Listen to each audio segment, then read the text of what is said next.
Hi, my name is Vivek Sawant and today is 18th May Sunday. In this brief, we'll discuss about UnitedHealth Group stock which is listed on New York Stock Exchange. Why we are selecting to discuss this topic in this brief?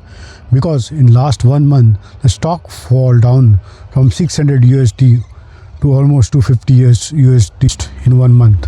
Why this has happened? There are many reasons basically. A few reasons listed. CEO Andrew Witty has resigned abruptly during these challenges. Second thing, company has suspended financial guidance for the year 2025. And Department of Justice also intensified the probe against, overbilling of Medicare practices. So these are the major reasons. When I checked technical charts on 15th of May, I saw the RSI is 12. So generally RSI 12 shows the stock is really oversold and a lot of panic selling happened. And that too also dominant player like the big billion market cap company. So it's a really bearish trend. Is it a good time to buy? Definitely. If there's a short-term bounce back expected when RSI is below 30 level, right? So yes, definitely there will be bounce back. But will this bounce back happen soon? Not sure, because company has to come up with the proper planning. The new CEO has to come up with the plan, and they have to gain the confidence of the investor, analyst, and regulatory body.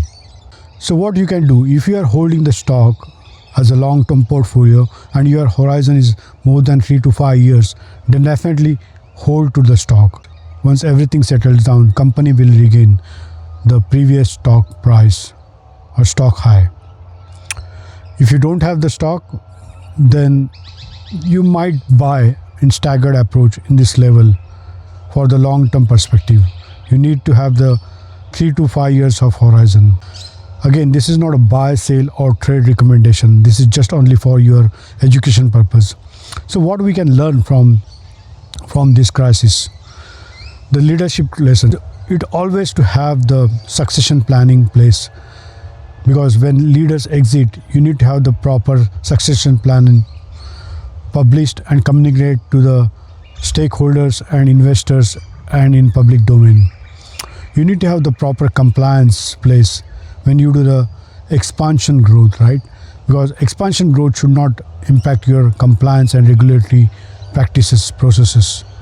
Third thing important is that you always come up with the proper guidelines or the communication to the investor and analyst why you are pausing the financial guidelines for this year. You need to have proper justification.